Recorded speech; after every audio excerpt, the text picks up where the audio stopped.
Hi everybody. I hope I'm not peeking. I don't think I am. Let me turn this down a bit. There we go. Let's transition into here. Hi folks. We've got chat going. We're live on Twitch, live on YouTube, live. Wait, is that right? Hold up. There we go. Twitch, YouTube, Twitter, and I think Facebook. I think we're live on Facebook as well, if I'm not mistaken. Am I mistaken? I don't think I'm mistaken.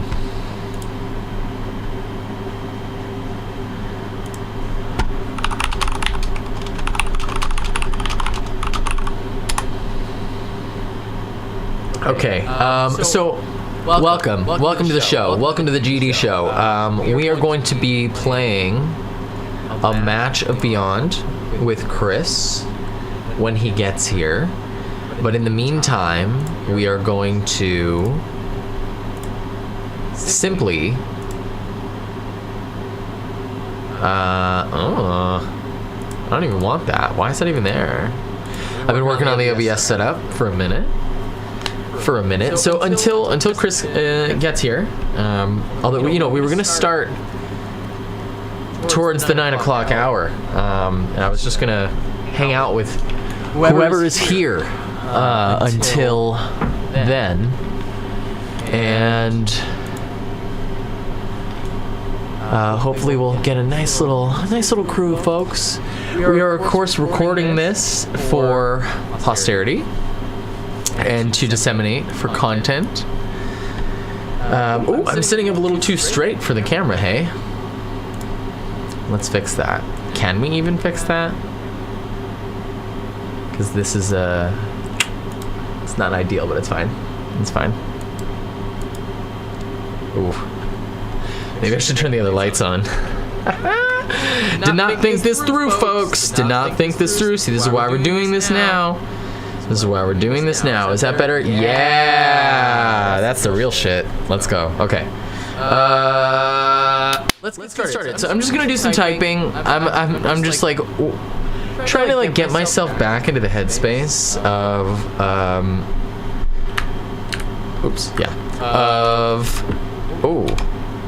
where am I? Of being on stream. It is a really difficult thing to do, and it's been a really long time since I have streamed in any serious capacity. So I need to get back in the saddle, and talking about the project is probably the easiest, best, most effective way to do that. Are we peaking? Yo, Chris, are we peaking? Chris, comms.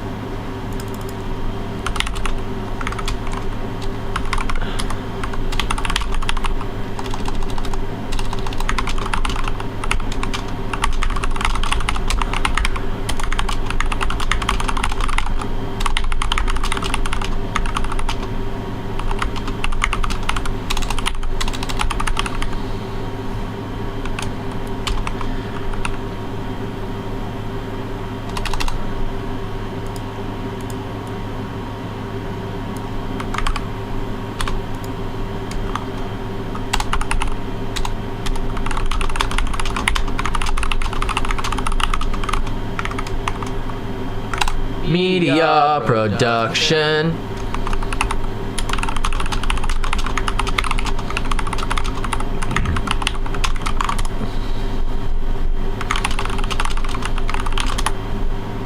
I need to set up a better monitor.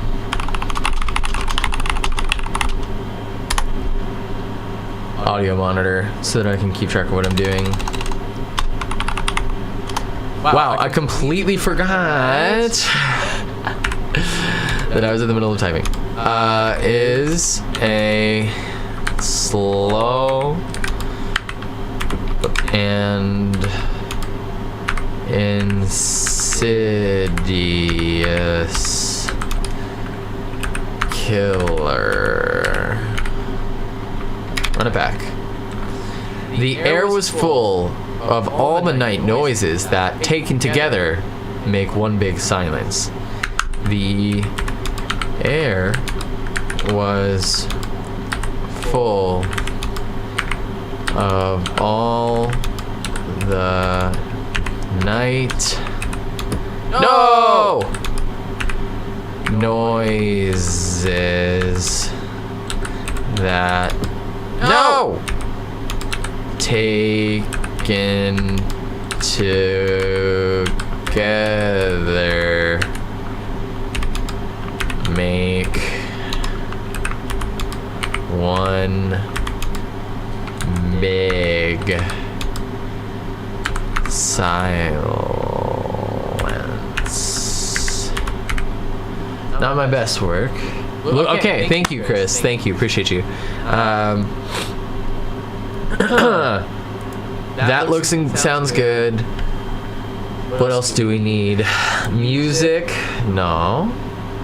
Transitioning? Okay. Oh, I don't even need. Oh, what a silly goose. I don't even need that. Voice meter can just be for. Oh, yeah, because the mic is a separate input here. Okay, but I still sound good, Chris? Because I was actually doubling up. Yeah, the echo was from doubling up. Thank you so much. Okay, cool. We got it. So, voice meter is going to pick up your. No, I won't even need voice meter to pick up your audio because we're going to be in the game room. I'm going to live stream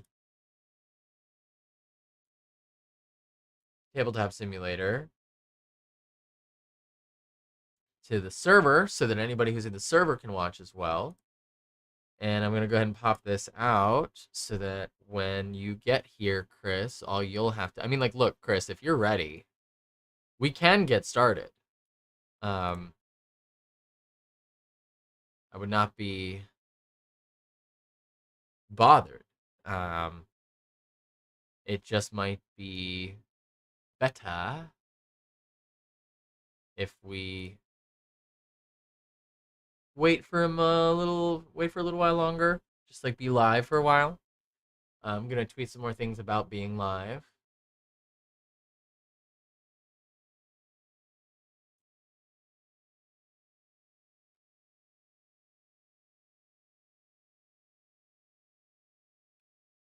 Watch us live right now.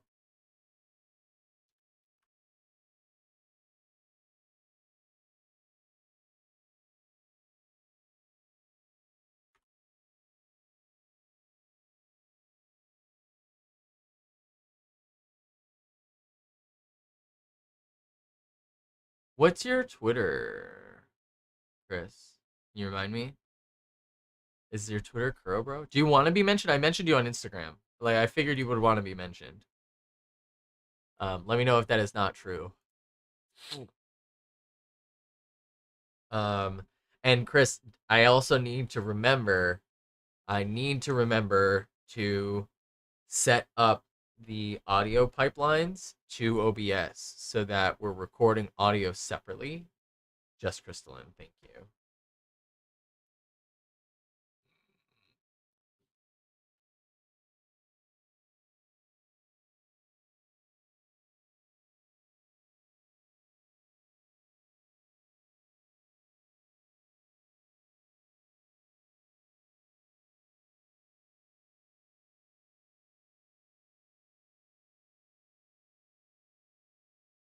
On Twitch, so we're on Twitter, Twitch. What are the other? What are shit?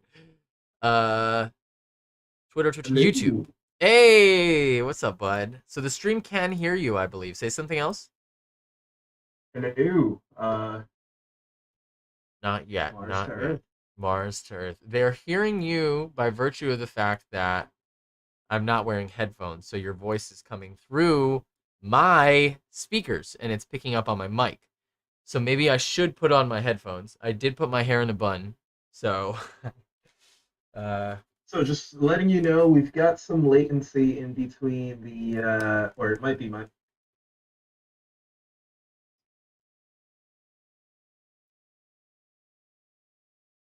Oh yeah, that's That's normal. Yeah. Mute Twitch and unmute it if we need to check something, but otherwise you should be talking to me through normal ass Discord. Yeah, that's correct. That's the right way. So here's what we need to do. Gameplay. We need to make a new source.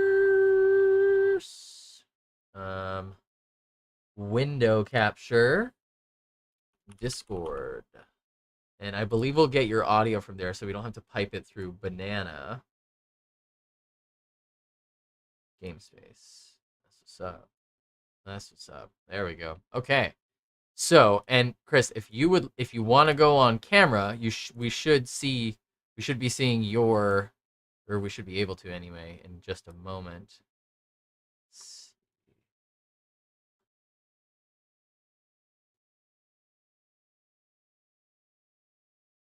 Why? There we go. Hey.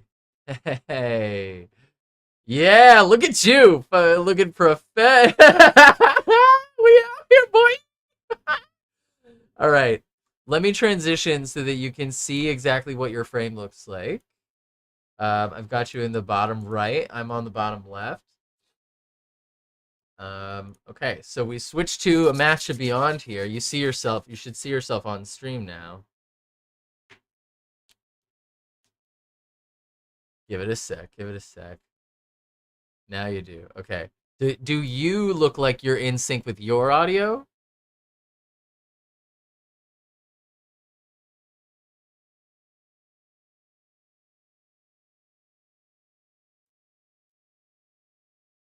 Yeah, because like I'm hearing you.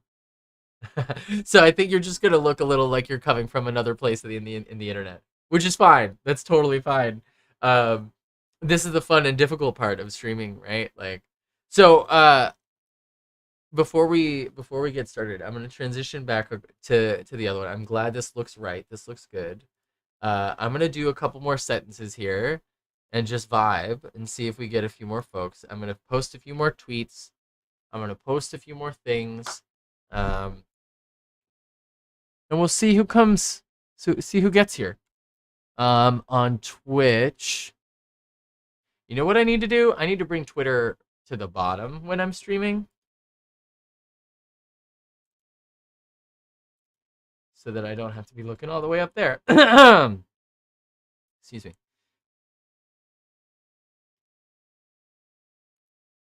Hey, okay. Watch here on Twitter. Right here. Could watch on Twitch. Cappy. Could watch on YouTube. And even Facebook, but I'm not going to link Facebook.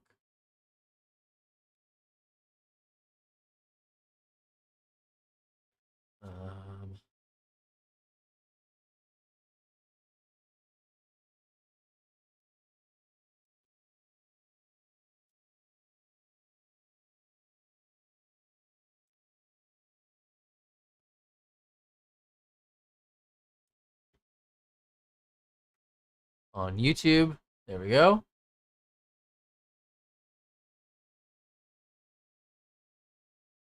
It has been tweeted. It has been given the tweet. It has been tweet-tastic. One of the other things we're going to do is set up streaming live to Instagram, because there's also Yellow Duck, and I can stream to Instagram from OBS as well. Let's post to stories once more.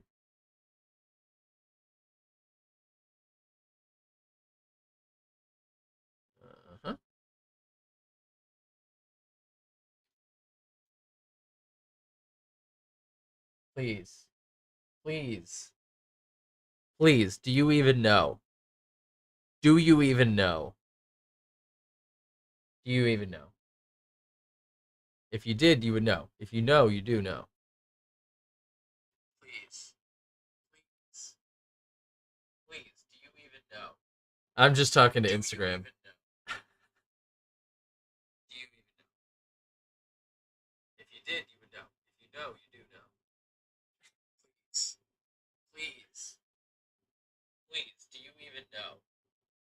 Do you even know? All right. Uh, we posted to Instagram a number of times. We posted to Twitter. When we hit a point in a match where we're like hitting, maybe we hit a little bit of a lull, I'll go double back and like tweet something again. But we've got viewers on multiple platforms already as we speak, so I think that's a good start, a good sign. Should we listen to music, you think? Or like I said, I haven't set up the voice meter pipeline. Maybe not.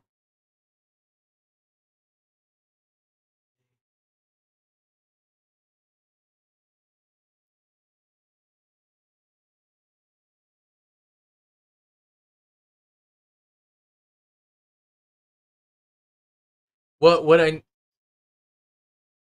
I usually do, like, yeah, I have like a couple of playlists, but like I usually just like don't sweat when with the DMCA stuff. Like, so many songs these days um are on that list, and I'm like, okay, whatever. But like, everything by the Midnight, that's like probably that's my favorite thing to do, is anything by the Midnight. They're one of the bands that licensed everything, like from Jump when the DMCA stuff started happening. So the Midnight is one of my favorite artists to stream on, or to stream while I'm to play while I'm streaming. It's also like in quite a bit of alignment with the ethos. But the thing we need to figure out, or not figure out, the thing I need to do, that's the thing, is I saw that video from Nutty, I think his name is, the YouTuber, and we can pipe the music properly so that the stream hears it, but the recording that gets handed off to you to edit just doesn't get polluted by it. Um, Yeah, I need to set that up. Maybe actually for the one with Kari, we'll do that. For this one, I'm just gonna leave this one quiet because that way you can cut through and like get like the nice moments out as needed. Uh, okay, let's see. Let's do a couple more sentences here. I do not know if all cops are poets, but I know that all cops carry guns with triggers. Oof. Oof. Oh, really? Right off the bat? Right off the bat. Oh, jeez. Right off the bat. Okay. I do not. Nope. No. All cops are poets. Fuck, comma. But oh, I know that all cops. You saw that. Fuck. This is one of the hardest things I've ever done. I'm not gonna lie.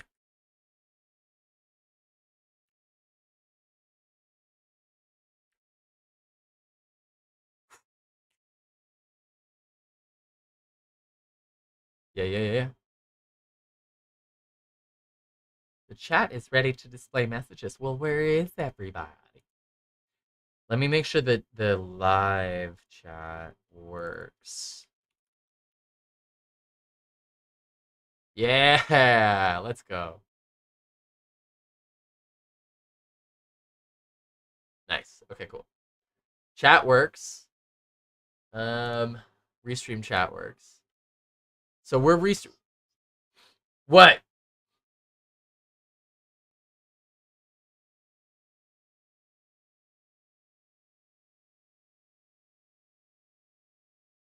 Sure.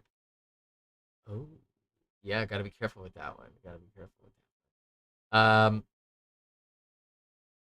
Where are you? Can you check your?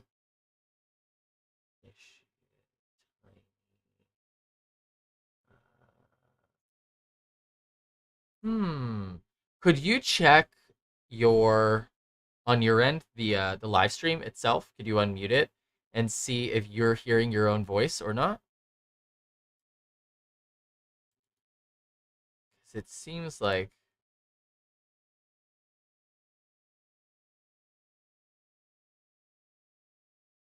hmm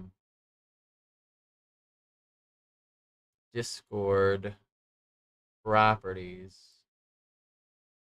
Okay.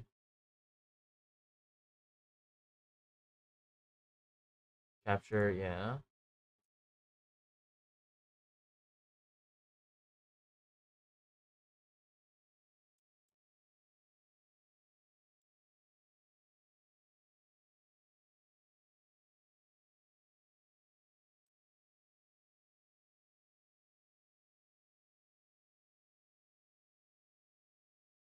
Huh. Okay. Well, I suppose I have to pipe you through Voicemeeter then, don't I? Um, Output device, Voicemeeter, input.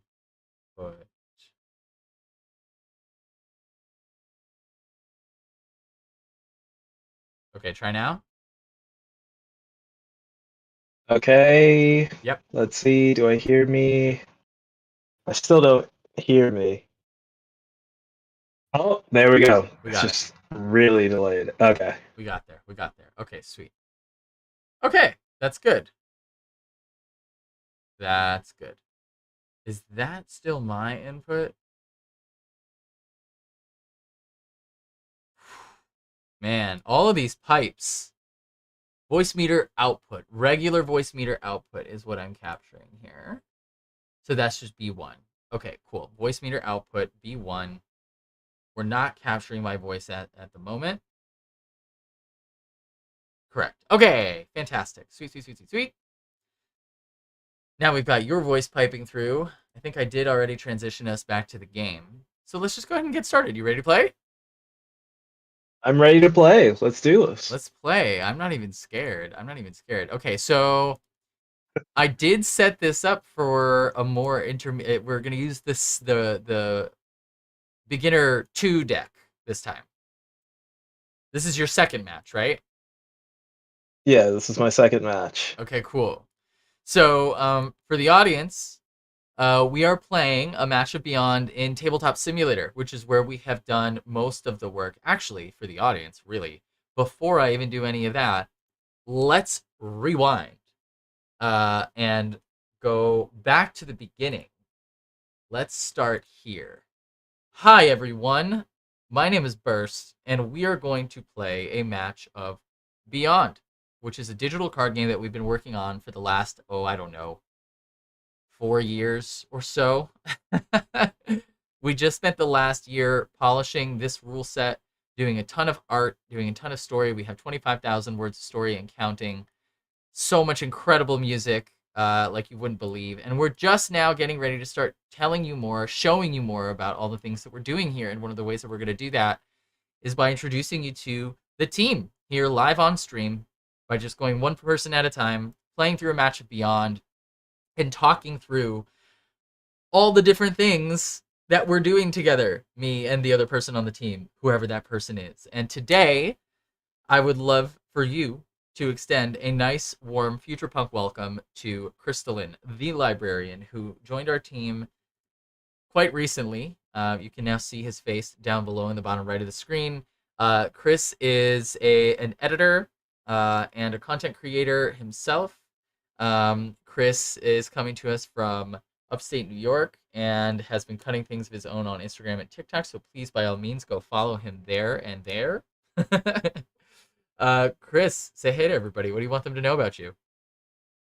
Hey, so I am Crystalline. I guess my social medias are a little weird. It's Crystalline the Librarian for most of the things that I do with education and things of that sort.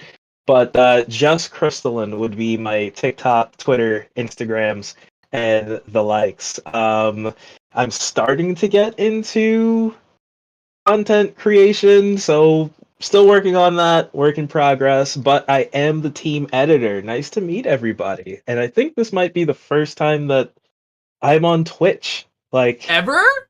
in front of. I love this for So you. I love this for pretty you. cool, pretty cool. Well, this is gonna And be my second game of Beyond. yeah, Yeah. This is your second match. This is your second match. This ain't your first rodeo. So we're gonna be playing with a not a beginner deck. This is a beginner 2 deck. So there's more complex cards in here than you were used to the first time around.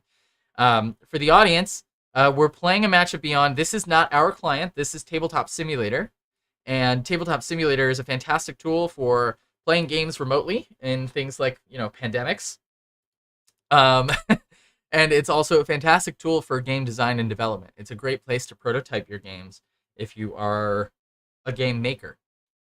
So Beyond has spent most of its lifespan here inside of Tabletop Simulator as we play test and edit things. So, Chris, talk to me about how much of the rules you remember. Do you want me to walk through everything once more? Well, I totally think it would be a good idea to walk through with everything once again, but from what I remember, it's per turn, the rift gets full, and you're able to purchase and trade what you want from the rift. Then you're able to put that onto the cache area with each card that you place down going to the farthest forward row that it can be held on. Combatants, not combatants. We're getting Cards there. that do, yeah, cards that challenge each other will challenge each other. Cards that collect will collect, and then the next person goes, and we rinse and repeat. You got it. You got it. Couple of nomenclature things in there that we'll work on as we go, but you basically got it. So this is the flow of the turn for the audience. A turn of Beyond involves filling this rift, using cards in your hand to get things from the rift, discarding them for later, and then making your choices back and forth. Do I want to get stuff from the rift? Do I want to deploy things to the field? And in so doing, we're going to be siphoning ether. So yeah, that's very close. Okay, so let's actually hold up. Let's rewind all the way. I'm so glad you retained so much of that information, Chris. This is very exciting. I can't wait to play this match. I really cannot wait to play this match. So, again, for the audience, as Chris said, a game of Beyond takes place 4,000 years in a future punk future at a rift, which is a tear in our dimensional space-time. And from this rift, there is ether spilling from it. Sometimes that ether is raw, and sometimes that ether takes shapes. Like, for example, gear. Like, for example, eons. Or, for example, actions, right? Soft, amorphous, abstract actions. These cards are going to get purchased from the rift for our hand, deployed to the field, and we're going to destroy them to cache ether. How do we get ether? Well, there's 15 ether tokens in the rift. This represents the rift. This deck and this pouch are thematically connected. And all of the cards that we're going to be playing with today, you can ignore the number on the bottom left. The only number you need to worry about is that number on the top left. That homomorphic number is everything that you need to know about the card. It is how much you can use it for when it's in your hand for buying power to get things from the rift. It is how much it costs to buy it from the rift. It is how much we're working on this one, Chris. It is how much damage it deals. We're trying to move away from a more from the sort of like the violent connotations of combat and make what is happening at a rift a slightly more playful occurrence, right? So whatever the ether transfer number, whatever we wind up calling it, but for now, we're calling this the field, and we can refer to that number, how much damage it deals and how much damage it can take, right? And when damage gets dealt and beyond, it is dealt permanently, like you might be familiar with from, oopsie, that is not at all the tool that I wanted. Stop that. Damage gets marked on a given card as opposed to being removed at the end of the turn. So with that in mind, let's go ahead and start playing. We'll leave all the rest of the questions to the audience. If we don't get many questions, no problem. We had a really nice, smooth match. Let's start by rolling to see who goes first, yeah? Stop. Okay. You can grab that die, Chris. I just rolled a 4. Okay. Shake it up and then let go of it, but not too hard because it'll go off the table, obviously. Give it a good I shake. think I got it, and Yeah. Close. You want me to roll it for you? Are you on a trackpad, Chris? I'm on a mouse. Oh, okay. Should I try it again? Yeah. Let's Shake try that it baby. again. Yeah, and then let go of it as you're shaking it. Yeah. Close enough. That's a 2. Let's call it. So I'll go first. And since I'm gonna go first, I'm not gonna have this network voucher in my hand. If you've ever played Hearthstone, this is a lot like that. This is the bonus for going second. So you're gonna start with the network voucher in your hand. Let's shuffle up our player decks to make sure that they're full. Or excuse me, make sure that they're shuffled. And then this time, Chris, since we're not playing just to teach, since you've played before, I'm going to go ahead and draw my cards to my hand this time. I'm going to go ahead and put these here in a place where presumably you cannot see them. Can you see my hand? Works with me. Nope, can't see your hand. Okay, so you do the same thing. Go ahead and draw your cards. Here's my hand. Now I'm trying to understand the pan rule for Tabletop Simulator. How do I pan around? Yeah, so middle click will pan you. Right click perfect. will leave it stay put and turn the camera. Space will put you right back to center. And left click will, of course, operate the little gabagool here. If you hover over your deck with your cursor and just hit the number 4, it will draw 4 cards.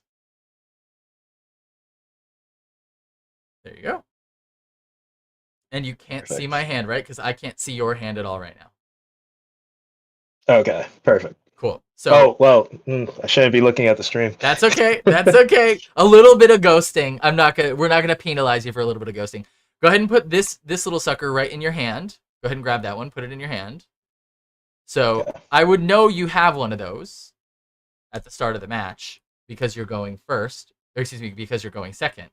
Second. But this is hidden information. So okay, let's get started. Let's go ahead and fill the rift. GG's. No, we say that at the end. Good luck. Have fun. GLHF. And we've got a decent looking rift here. This is actually a fun looking rift here. Let's do what Rose has been doing. Rose is one of our brilliant developers. And Rose is also a game designer and developer for that matter. And thought it would be a good idea for us to set these in escalating order. What we've got in the rift here is a gear, which is with a subtype barrier for 3. We've got an Eon, which is a subtype ranged for 3, which we'll talk about when it comes to it. Same thing, but 4. An action that gives a shield to a friendly card for 4. And an Eon that is a melee Eon, not a ranged Eon. But it has row attack. And it also has, you can see up here, it's got a second number up at the top. That second number is its gilded number, which means when you buy it from the Rift, or synthesize it from the Rift, because we're trying to get away from these capitalist tropes, right? When you synthesize this from the Rift, you're going to pay 4. Once it's in your hand, it behaves as a 2, right? So how do we get through this turn? Well, I'm going to look at what's in my hand here and decide what do I want to do based on what's here and what's in my hand, what's on the battlefield. Early on in the game, I'm thinking to myself, okay, am I the aggro? Is my hand and the Rift strong enough for me to start actually making some money moves here on the field to try and get some ether onto my side of the Rift? That's going to be a little tough because I only have one collector here, but I think I might go for it because I have a couple of strong 3s with a few great options in the Rift. So I think what I'd like to do here is I know that I'm going to use one of my barriers to buy another barrier for later. So when you use a card from your hand to buy something from the Rift, this is the set of rules we follow. To buy a card from the Rift, you discard one or more cards from your hand, and the total value has to be equal or greater to the card you're looking to buy. The Rift does not have change for you. So if you overspend, you overspend. You can combine as many cards as you like, but you cannot make change. Meaning, I can spend a 3 and a 1 to buy a 4, but I cannot spend a 4 to buy 2 2s from the Rift, right? And then the other catch is, this is the main thing, the Rift, you must purchase in ascending order. And we don't see any cards that matters for here, but there are cards that do things when they hit the field. And those things that hit the field might affect what's happening in the Rift. So you might be purchasing something, playing it, you might play a few things, then purchase. Sometimes you just purchase everything and go and then play it. But that's also very important because that keeps us from cleaning out the Rift every time.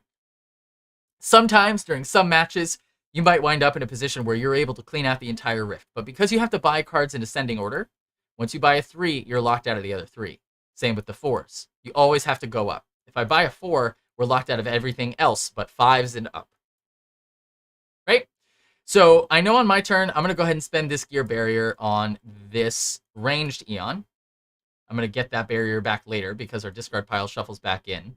This is a deck building game as well. And once I have this ranged Eon here, I think I also want this row attack melee Eon. That's a really good one. So I'm going to go ahead and... what's this? A melee Eon. Let's spend that one. This went into my hand. We can spend cards in our hand as soon as they're in there. So if you buy something from the Rift, you can spend it right away. We try to say yes to the player as often as humanly possible. So even though I just bought that card, I could deploy it to the field or use it as cash immediately.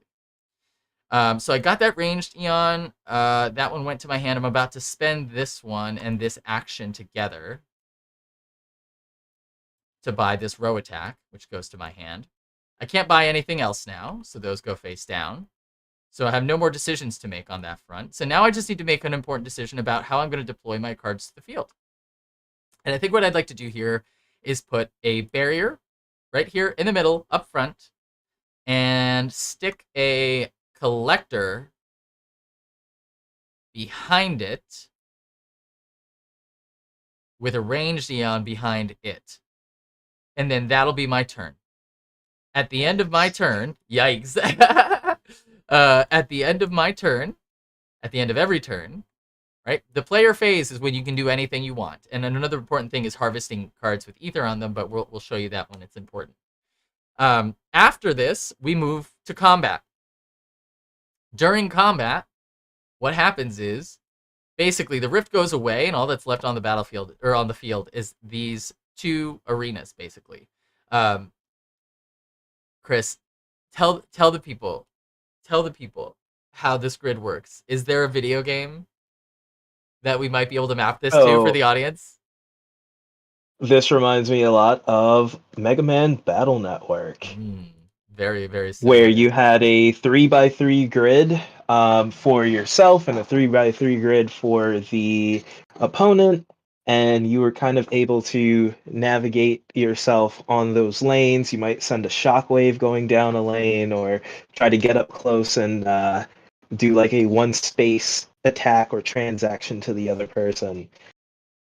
Bingo, bango, bongo. That's precisely how we think about this here. It's just like ever so slightly different from the position that you're looking at it from. I think that was also a really important thing for you, Chris, right? Like to sort of like grok the game of Beyond and the world of Beyond. Like there's more than just like the game mechanics, I think, to what we're doing here. I think does it resonate with you if I say that the technical component, right? Like the tech component of Mega Man Battle Network, it's sort of in the same vein as like the digital world in Digimon, right? And like there is a totally right, and there's a big thread of that we have in the world of Beyond that we have not quite exactly revealed to the audience yet. This is kind of the first time we're saying that out loud, really. Yeah, I mean, in fact, I think I think Digimon is kind of. I think Digimon kind of bleeds into technology and kind of it was futuristic for its time, but comparing that to something like Battle Network, where they explicitly talked about programs and viruses, and Yeah. Land's dad was a computer scientist. I think this is kind of the next step of that, where there's even less abstraction. And it's less about saving the world and more about in this game, um, what's division or separation of resources, which is Yeah.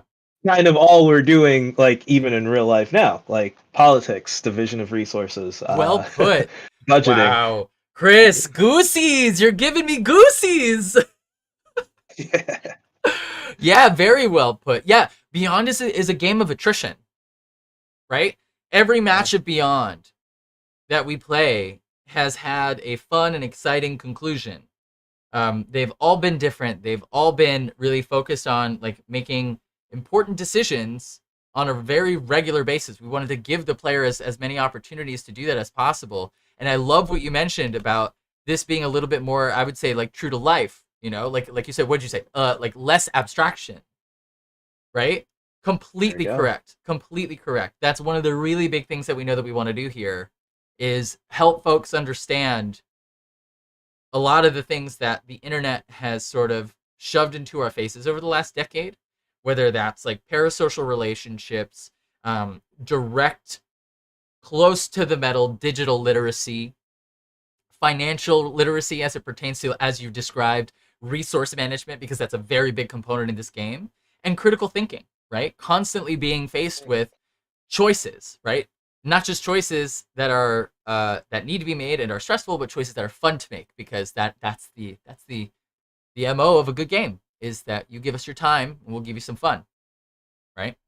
So let's move to Exactly. combat. Let's move to combat. If you remember, we talked about this before we streamed. So like, if there's anything else that you remember that we talked about, please chime it in. If we touch on one of those subjects and I don't remember to pass the mic to you, Chris, please chime in. So let's process combat.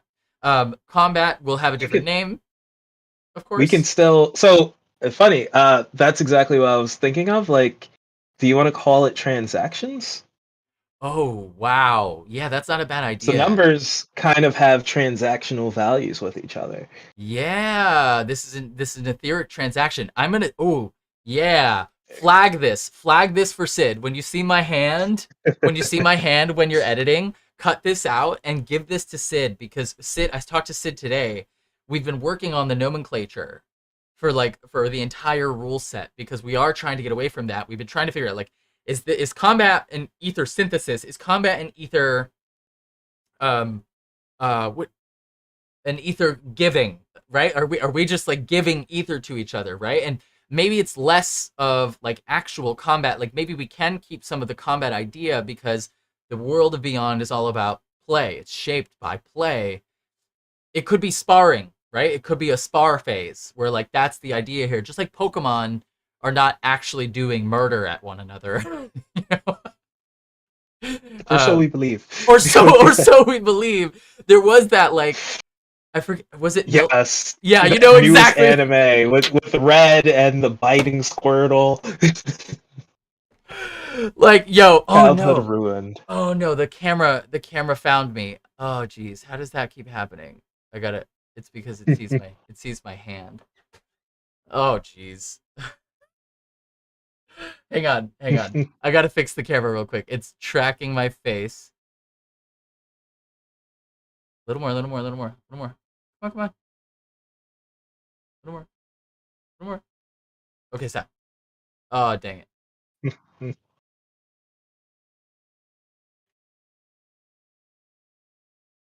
All right. Well, track me. Got it. That's fine. Sorry to every single viewer.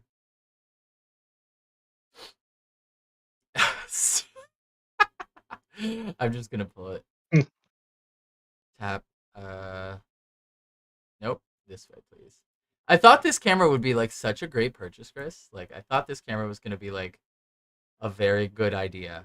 But as it turns out, it is so much work just to keep the camera where you need it when it tracks your face. And I only want it to track my face sometimes. Camera's up. This is an OBSBot for tiny 4K. It's like a very cheap little camera. I needed something better than a crappy webcam, but I wasn't ready to go full DSLR or whatever. Does the trick. Okay, so let's process. If we had one of, oh, yeah. Sorry. Go ahead. No, I was just gonna say I think I've seen one in like my makerspace, but continue. For sure. So let's process the transactional phase. Each of these are going to do something, right? During the combat, transactional, sparring phase, whatever you want to call it. These are each going to have some kind of behavior that all the cards on the field are going to process what they do all at the same exact time. So in this case, gear that's a barrier, this one doesn't do anything. This one's just standing there to soak up damage.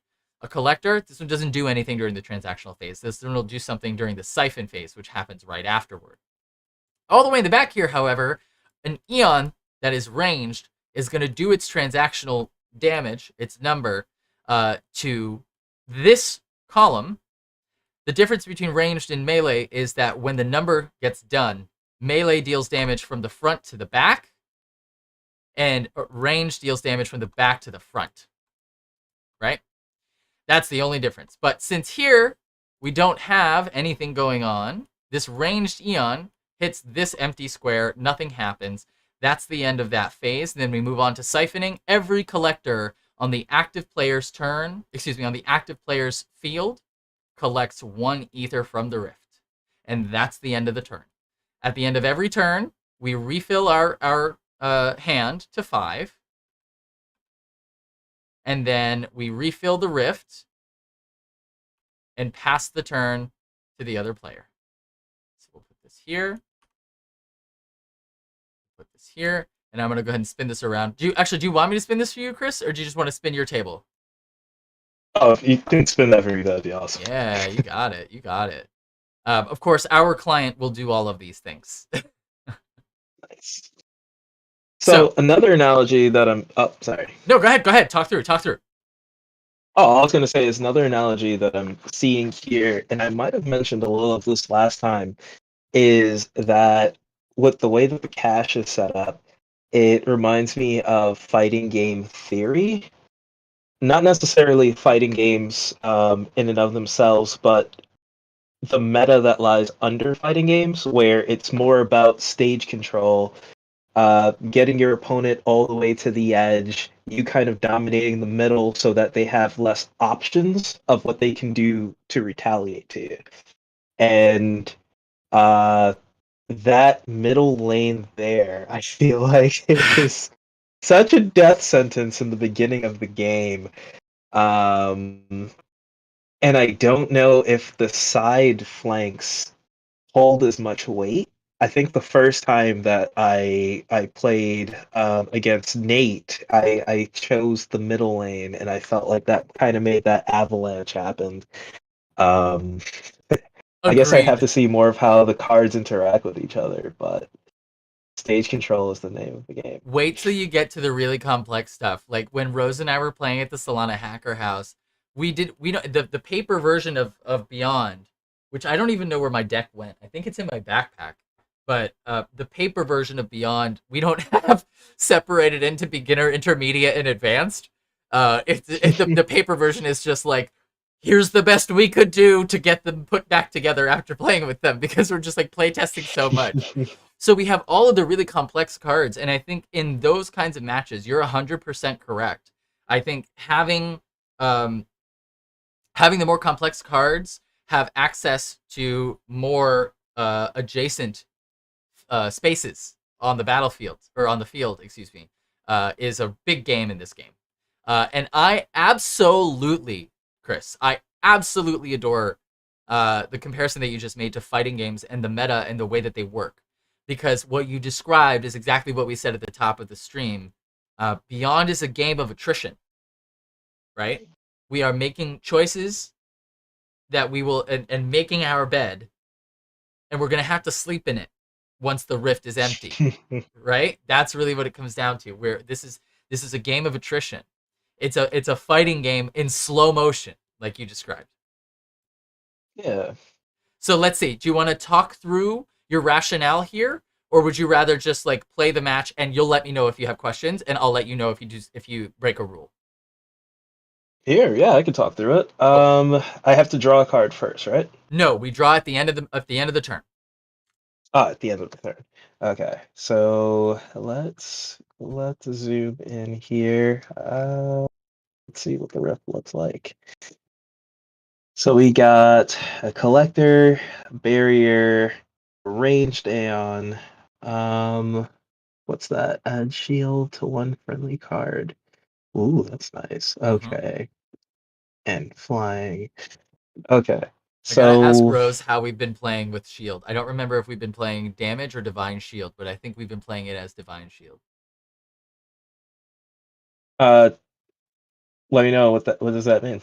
Have you ever played Hearthstone?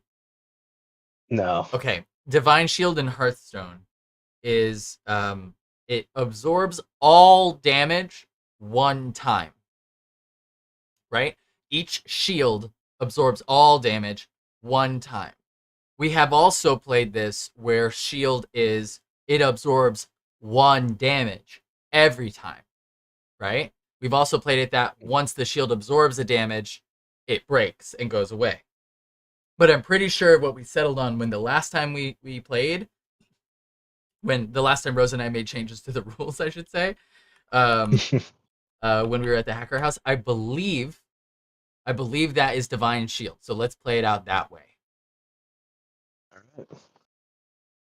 So if that is Divine Shield, I have to get it then. And you could get 1, 2, 3, 4 of the cards in the Rift, right? Because you can go 1, 3, you get one of the 2 4s, and you could buy the 5. If you want to use all the cards in your hand, you want to try and buy as many cards from the Rift as you can, you could get 4 cards from it.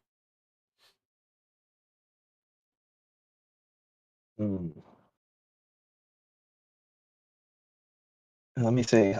Is there a way for me to fan out my cards? The cards that I have in hand? If you bring your cursor to the bottom of the screen, it should Yeah. have them all. Like if you hover your cursor down there, it should have them all there, and it should slide them up. Do you see that? Yeah, but I can't. Oh, and hovering on it will give me like a readout. If you hover and hold Alt, And hold Alt. Okay, I'm missing the Alt part. Okay, that's what I'm looking for. and you can do that anywhere anywhere on the table as well. Any card you can hold Alt, and then you can also hold M if you prefer. M is just a magnifying glass. It won't show you the whole card, but it'll make it bigger.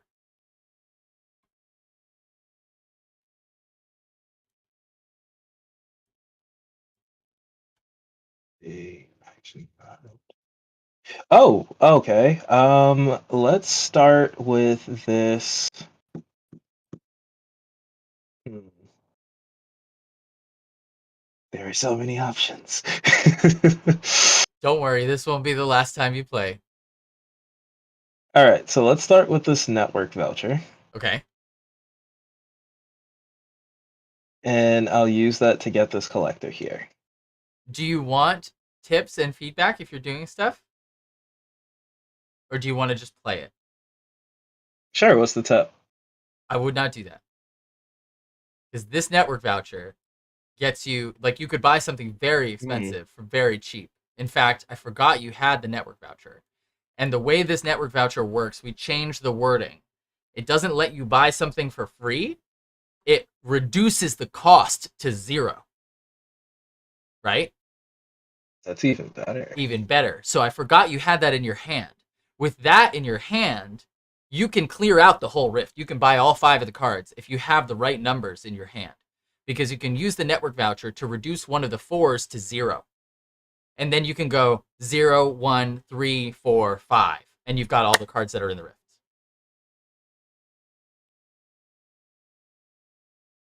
Does that make sense? That makes sense. That makes sense. Let me see. Do I want that immune to melee? Damn, that would be Intercept. that's a This would be a good turn for you. If you buy all those cards, that's a good turn for you. I don't know. I'm still trying to decide whether I should buy all the cards though. But these are good cards. So let's see. If I turn that to 0, so I got this for 0. Yeah.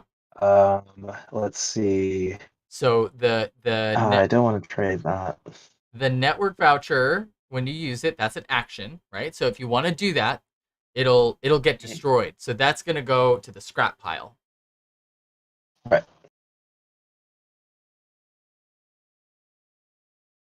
And let's see, that's a collector, and this one is let's see, our alt ranged. Okay.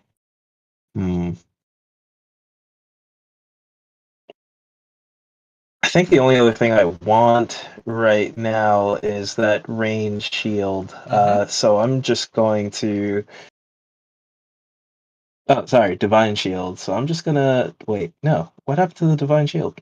That's the one. That's What the one. happened? But don't forget Okay, to do the there. rest of your stuff first. Put that one back for a sec, real quick. Okay. You want to buy this one, right? That one. Right. So I have to discard the network voucher. Scrap it. Yeah. Okay, so let me zoom out. I'm just like super zoomed in, so it's hard for me to get to the scrapper. I'm happy to do it for you too. If you need me to move stuff around, I'm happy to. I got it. I'm learning. So let's scrap that. Cool. And then the next thing I'm going to do is. So put this in your hand. Okay. So you bought that, and that goes right to your hand. Congrats, you bought it. And since that was lowered to 0, you can still buy anything that's left. I was interestingly just going to discard this 3 and this 1 and just go for that 4. Cool. Shield right there. Cool. Stick that in your hand. And then I'm going to put these in the discard pile for you because they got spent for cash. Perfect. And you don't want anything else from the Rift. So you're going to Don't go want ahead anything and else in there. see what you want to deploy. All right, let's do this.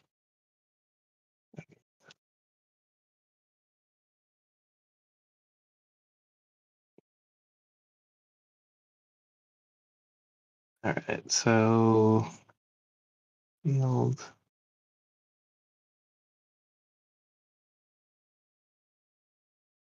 Oh, I got to turn Flux off because I'm giving myself like a really weird cast. Oh boy, I should put my blue light glasses on. Oof, that hurts. So this action card isn't something that gets played by itself. It's something that gets attached to something else. It's something that occurs. It is a thing that happens. Actions do a thing and then they go away. If you're a Yu-Gi-Oh player, there are events. If you're a Netrunner player, there are events. If you're a Magic player, there are sorceries. If you're a Pokemon player, there are trainer cards. So how do I You just say it. like You say, I'm going to use just this say it. one. I'm going to use this action. And then the thing happens. And then the action gets scrapped, Okay. right? So the network voucher, for example, was also an action. So you would just say, I'm going to play this action to do this thing. And then we would grab a shield and put it wherever you want it, right? You'll need to target something. You'll need to choose a target to point that action at. It's a spell. Okay. Quick play spell.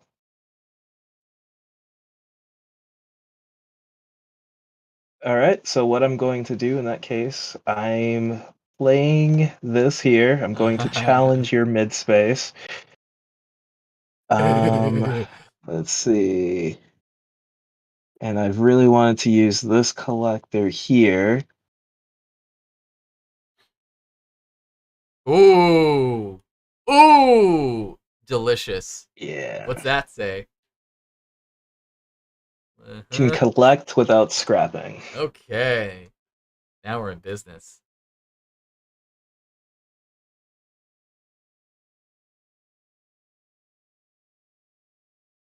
Oh, I don't know where that card went. Okay, perfect.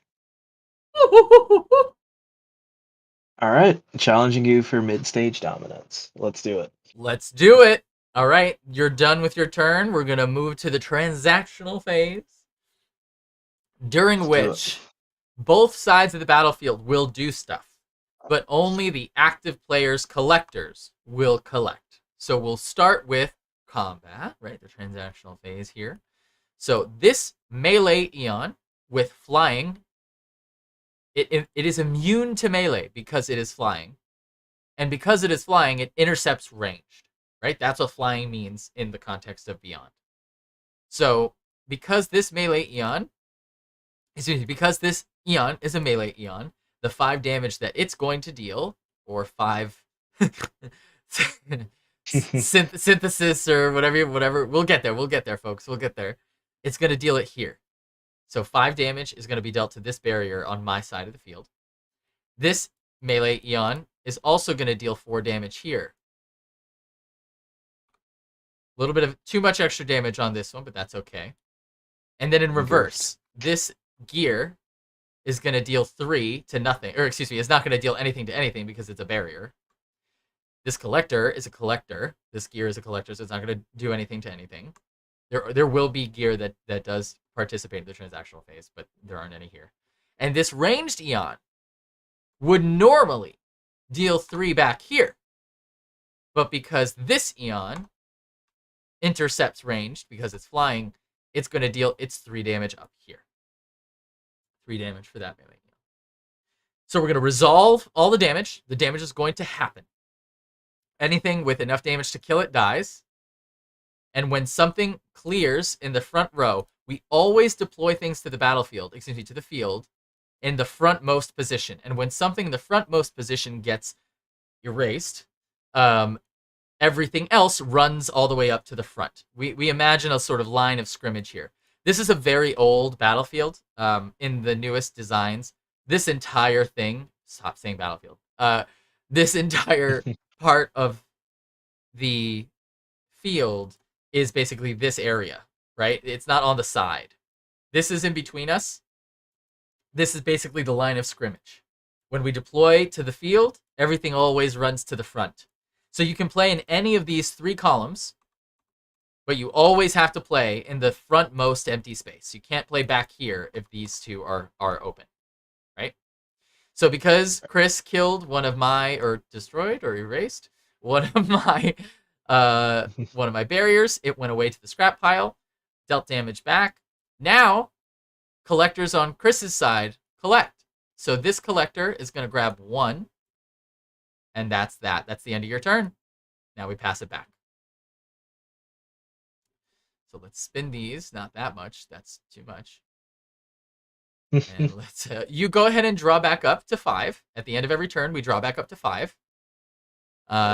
You can drag that to your hand, or you can hover over your deck and just hit 1. Every time you hit 1, it'll draw 1 card. Every time you hit any number, it'll draw that many cards. So then let's go ahead and refill the rift. We've got a 1, 2, 3, 4. Okay. I can't clear out the rift, but I can. Let's see. And how would I flip a card? Because I drew F. one upside down. F for flip. F on the keyboard. Hover over it and hit F. Got it. You got it. Okay, so looking at my hand here, I know I have this really lovely row attack, but Chris doesn't know I have this. No, Chris does know I have this because Chris saw me buy it, right? This is another choice that you have to make, is if you buy something from here, yes, of course, you could use it right away. They see it coming a mile away. They know that it's in your hand.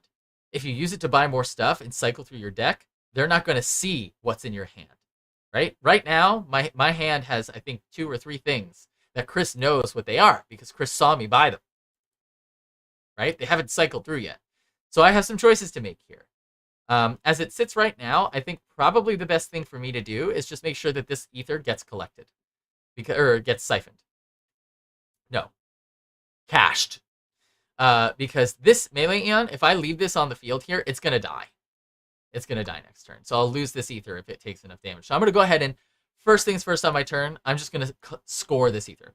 Cash that ether, and I do so by just harvest any of your cards with ether. That is an action you can do on your player phase.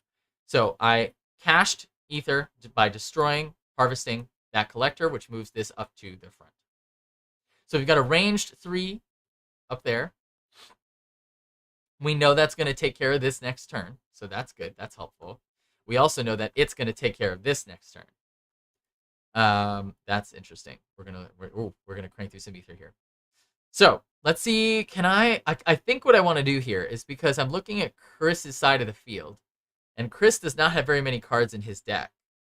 I have, I think, 2 or 3 more cards than Chris does, and I would like to keep that true. I want to try and buy more cards now that I'm ahead by 1 ether. I want to try and buy more cards for the end of the match, because it seems like we might run out of ether quickly. And once this ether runs out in the Rift, we don't get any more cards out of the Rift deck. Right? Once this ether runs out, we fill the Rift one more time, and then we got to deal with the cards that we've got. Sleep in the bed that we made. So, we've got a collector here. I'm going to... I think I need to spend...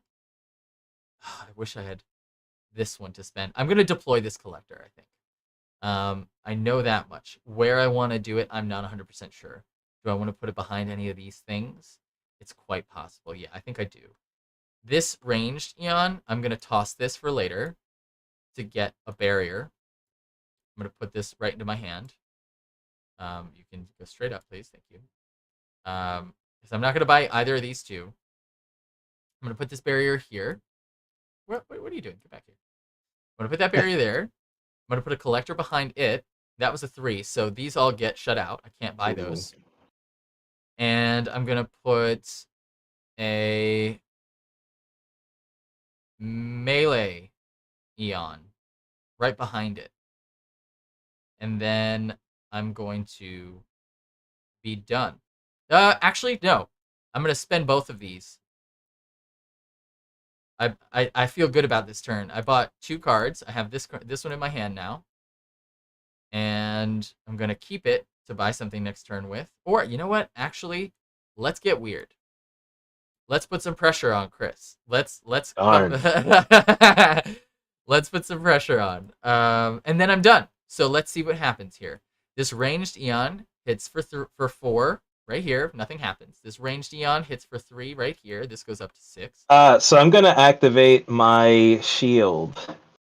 That's a sorcery. What? That's a sorcery.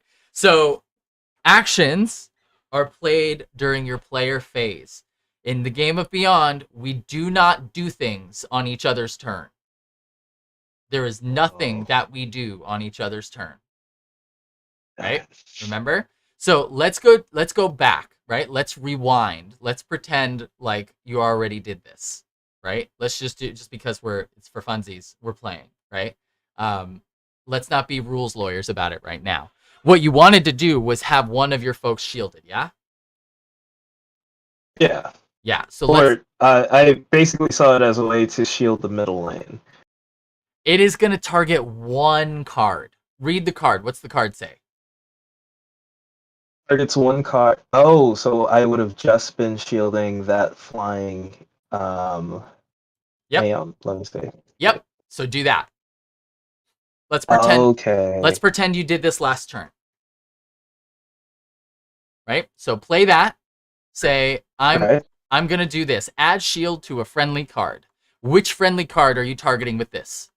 This one, right? Yeah. That's tab. But I guess if you need to point at something, just hit tab. Oh, cool. Pull up a ruler. If you hold tab, it'll give you a ruler. But if you just push tab, it'll give you a pointer. Okay. So I thought the way that it would work would be the same way that barrier works, or that it would just take all the damage. I guess that would make it too broken, but that it would take all the damage that was supposed to go to that lane. It'll take all the damage that's supposed to go to 1 card.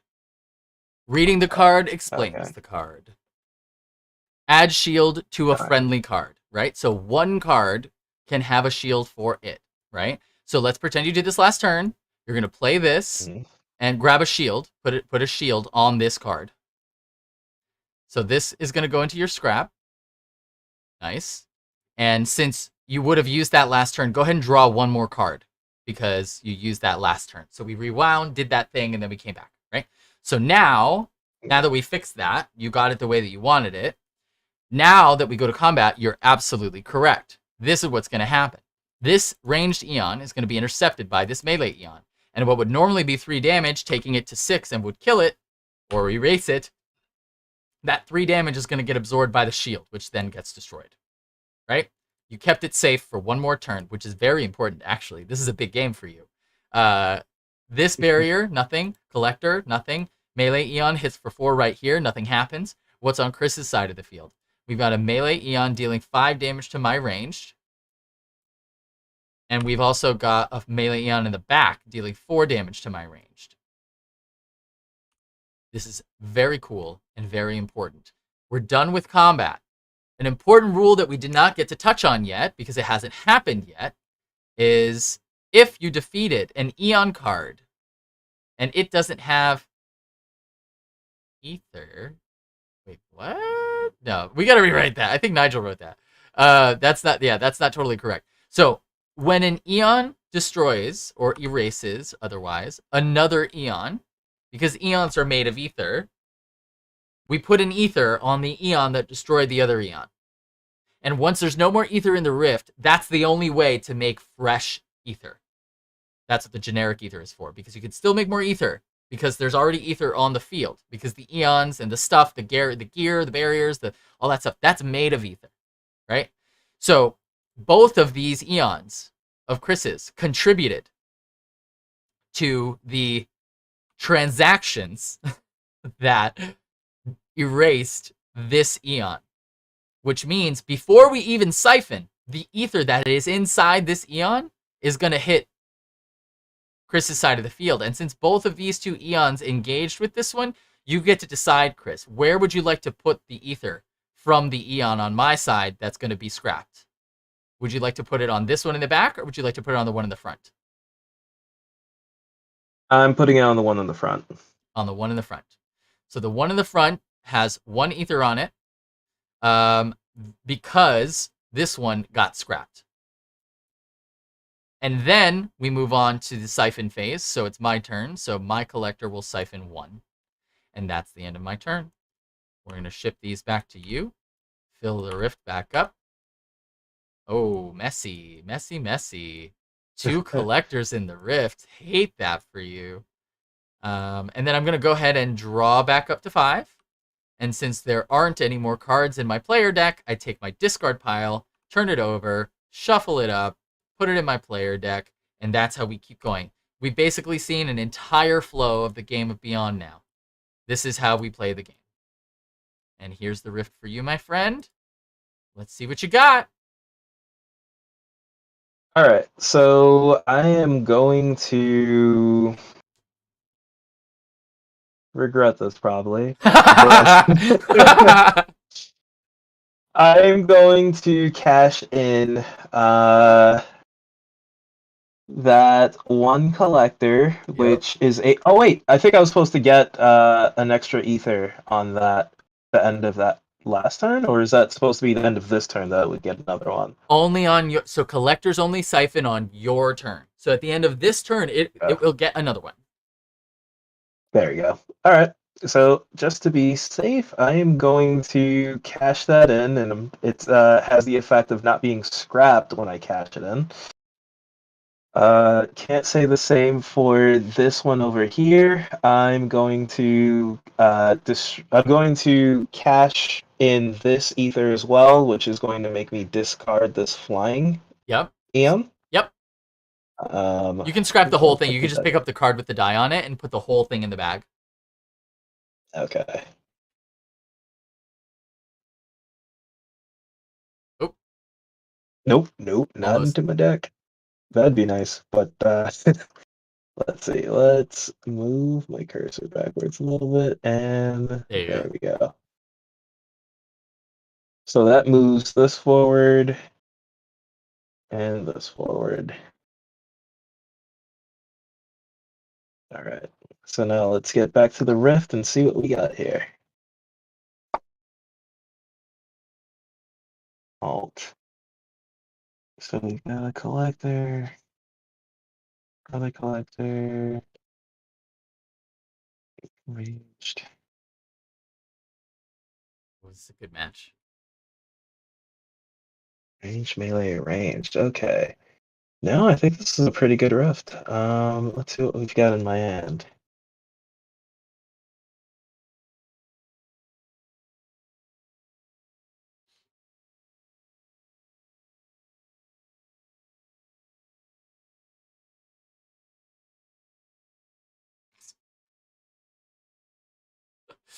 Where's the Let's die? start with this.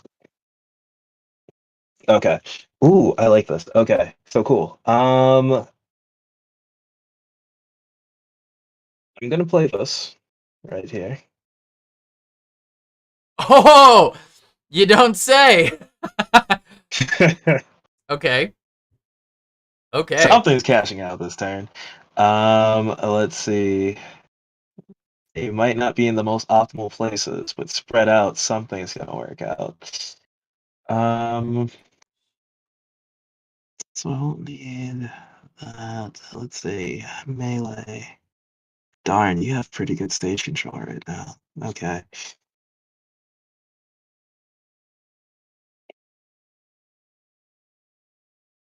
We made a good game. It is a really good game. Let's see. All right, I've got a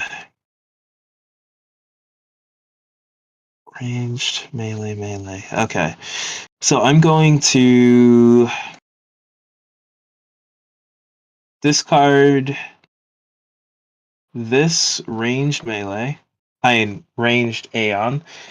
To buy this melee Aeon, which means that I lose access to those two collectors and that range, number 2.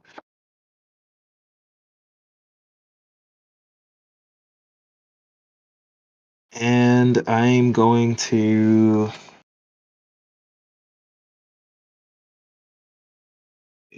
ranged.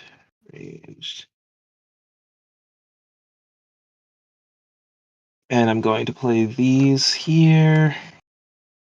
Wait. You know what? No. I'm going to sell this as well, or discard these two, buy this range, put it right here. Got it. So you overpaid a little bit, but that's okay. Hindsight's 2020. Okie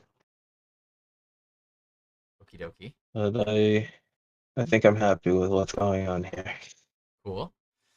All right. Let's see what happens. So we've got a melee doing nothing here. Nothing happens. We've got a melee doing 3 here. We've got a range and another range. This one's it's gonna die. It's gonna have a big murder. Big murder. The biggest murder. And then these are all gonna do nothing to this lane, so nothing to worry about here. As this one gets Murder, but it's going down swinging. You get to decide, because all of these participated. Where would you like to put it? Wait, okay, so I might have been confused. I thought it would also retaliate and do 4 damage. Oh yeah, you're right. What was the card in here? That was the 4 range, right? Yes, you're absolutely right. That'll deal 4 damage back here as well. Yes, 100% correct. Thank you for that. So this one is going to take 4 as well. And since that is smarter true, for me to put the 2 in the back. I think so. Yeah, I think so. But still, so this is very important. Something important is happening here, because this one and this one are scrapping at the same time, right? Even though this one is being scrapped because it has so much damage marked on it, it still participated in this one being scrapped. So it gets an ether as well, which basically serves to just shorten the game. There's 15 ether tokens. We've also been toying with when you deploy an Eon to the field, it takes an ether out of the rift with it because Eons are made out of ether, right? So this one gets an ether, but it's going to die. It's just going to take the ether with it. The ether that comes to your side of the field, even you don't want to put it on this one because it has damage marked on it. It's going to die. So you could put it on here if you wanted to get it off your side of the field. But if you want to try and harvest it next turn, you'd want to put it on one of these two. Right, and I'm going to put it on.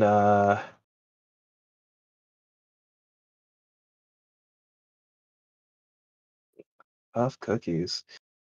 Putting on number 2, middle Eon. Boom, boom. So this scraps loses the ether with it as well. I didn't get an opportunity to harvest it.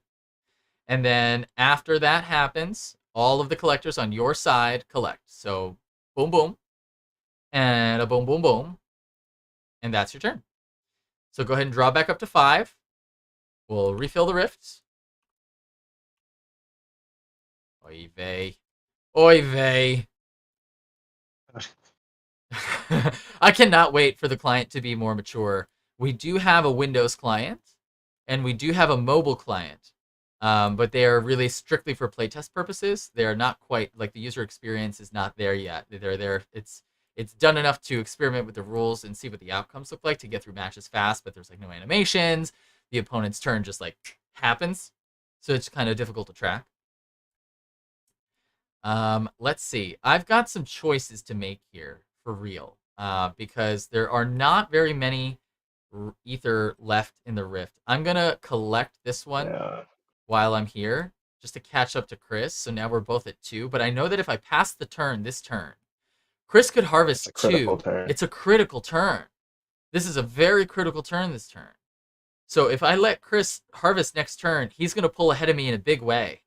And then I'm really going to have some choices to make. And like, I'll probably just start buying cards as much as I can to try and hold out to later to try and score more ether than Chris does. But we're going to have to see what's even possible this turn, because I won't be able to deal with this without a ranged. So I need to figure out how to get one of these ranged without leaving myself screwed for next turn. More collector. I want to sit on that voucher. I don't want to use that just yet. I don't see any reason why I wouldn't just buy a collector with a collector, though. So I'm going to just drop this. These are almost useless in the late game. In fact, they're just like barriers in the late game. Once the Ether Rift is empty, it's just a tiny little barrier. So you don't want too many of them, but it is what it is. Before I do anything else, let me see your hand. I knew I wanted that collector. Hand. Yeah, did you? Oh, you didn't draw back up to 5. Don't forget to draw back up to 5 at the end of your turn. Oh, so I also take from my discard pile. Yep, Also. flip it over. Click and hold to pick up the whole pile. Yep, and then shake it. Click and hold, and then shake it. Yep, and then put it in player deck. Isn't that so much fun? Nice. And then go ahead and draw back up to 5. Nice. So now, can you put your cards on the table so that I can see them? I played my action. I have to scrap it. I played my action that says look at your opponent's hand and then draw a card. And when I play this, of course, it's an action. Scrap it. So let's see the cards in your hand. Those kinds of cards. Okay. I love a cantrip. I love a good cantrip. What have we got here? 3 melee, 3 ranged. Okay. And I've got almost nothing on my side of the field. Oof. Big oof. Yeah. Yeah.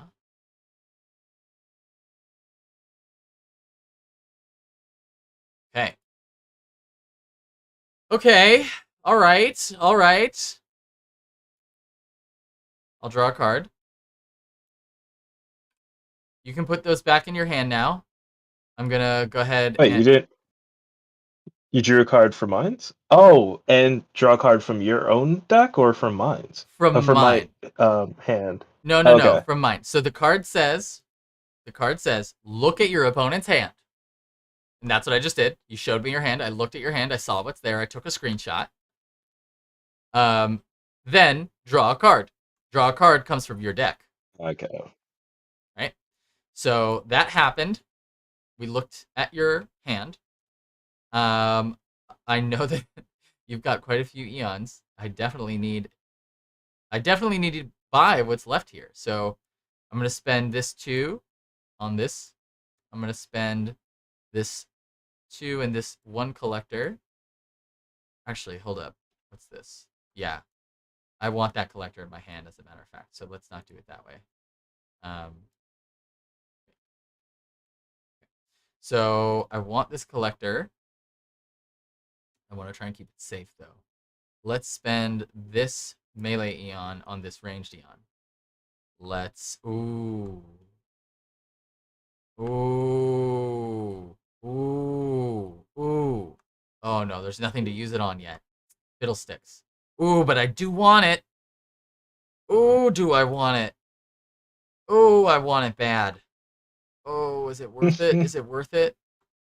Is it worth it? Ah!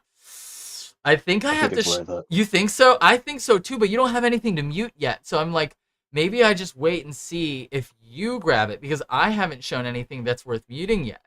I think I gotta leave it because I have to advance my board position, or you're gonna keep up with the Gabagools, and I can't have that. So No, just definition's sake, muting is just that card misses a turn. no, Is that what happens? muting deletes the text that's in the box, right? Oh. So muting something, like, for example, if we were to mute this, it would not have any text on it.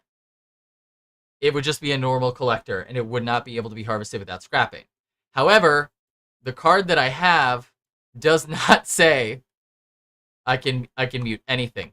It says mute 1 enemy Eon. Right? I think that counts. It does not. Reading the card explains the card. This is a gear collector, so it cannot be targeted. Oh. Right? So Okay. you don't have any enemy Eons that have text in the box. So there's nothing for me to use that on. And I haven't shown you any of mine that have text in the box yet either. But for the sake of fun, you're gonna see one. So here we go. Here's what I'm gonna do. I'm gonna play this melee Eon right here. And then I'm going to play this ranged Eon behind it. Actually, no. I'm going to play this collector behind it and then this ranged Eon behind that. And then I'm going to be done with my turn. Good move. And then... I think good move, maybe, I hope. So then we're going to do damage. Or transactions. Your side does stuff to here, but there's nothing here, so nothing happens. My side... This is a melee Eon, but it has row attack. This is a valid target for this barrier. If you were to play this barrier in this lane, somewhere in this lane, then you would be able to target this with silence, because this is a melee Eon in the same lane as the barrier you played, and it would empty that box, so it would no longer be row attack. But because it is row attack, when it deals its damage, instead of just dealing 2 damage to this one, it's also going to deal 2 damage here. Deals damage to the whole row. The entire row. Right? That one does damage there. This ranged Eon deals 2 damage in the back. Back here. So we kept Chris off of 2 of those ethers. Thank goodness. This melee Eon does nothing here. The melee Eon on Chris's side, however, you don't even need this barrier because this one is taking care of it. It is taking care of my melee Eon that I knew I needed to play just to get rid of those collectors. So, let's resolve that. This melee Eon stays alive. This collector dies. This collector dies. This melee Eon dies. Oh, I hate that for me.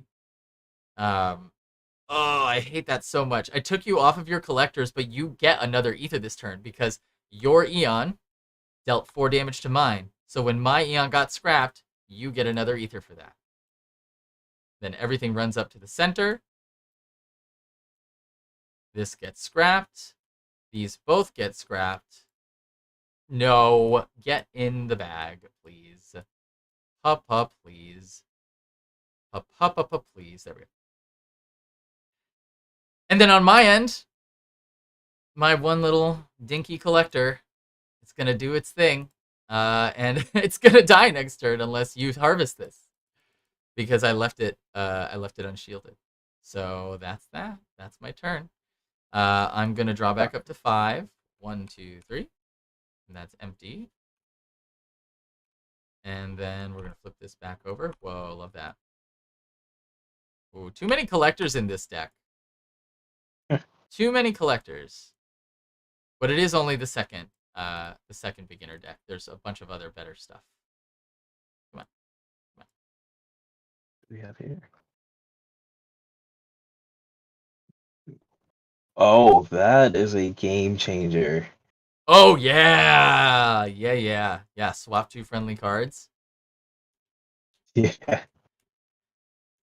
Okay, I'm really hoping I get to use my Network Voucher next turn for a big play to see if I can pull this out here, because there's not a lot of ether left in the Rift. Once we get to like 5 ether in the Rift, it can get a little dicey. It can get a little dicey. Let's see. What's this one? You get one enemy. Yeah.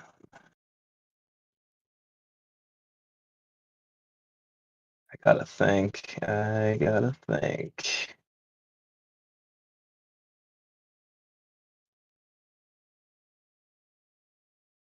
Okay.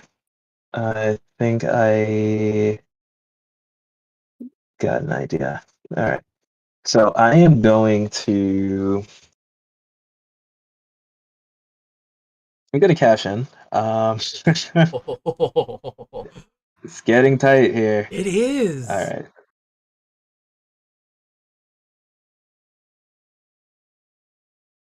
Is Chris There we gonna go. cash both? Yep, I'm Chris cashing is both. cashing both, sacrificing the board state for the score. Whoa, whoa, whoa, whoa,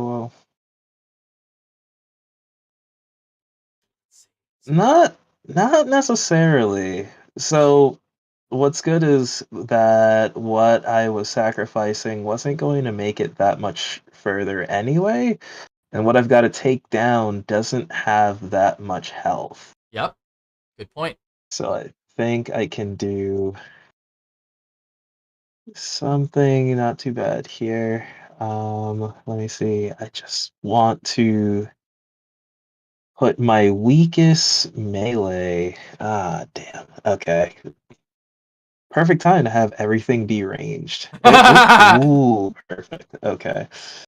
And do we have any melee?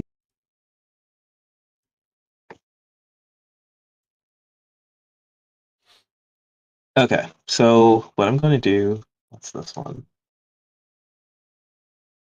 I kind of want to just put all my cards on the table. It's kind of hard cycling through them. If that's easier for you, do it. Yeah, that's fine.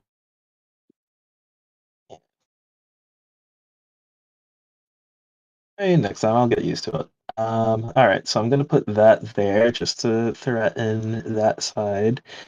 Um, going to discard these two. Wait, no, think. Okay.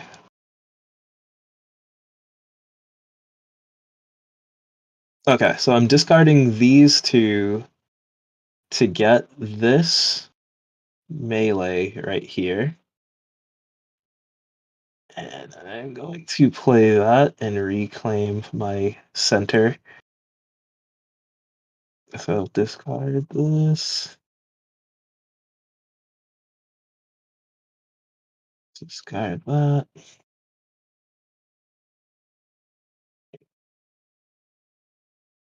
And then I'm going to discard these two and pick up this bad boy over here.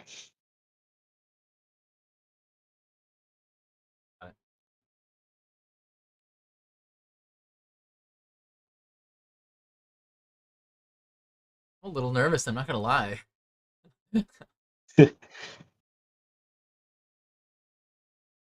Did I put that into my? Okay, perfect. All right, and I end my turn. Turn's over. Here we go. What do we got going on here?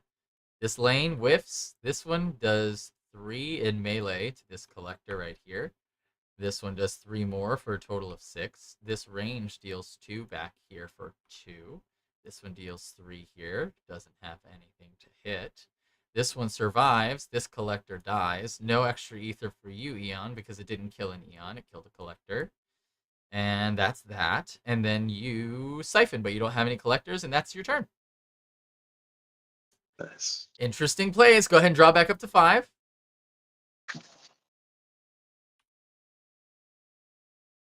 Oh, Christ. How many collectors are in this deck? All of them. Genuinely, apparently. Okay.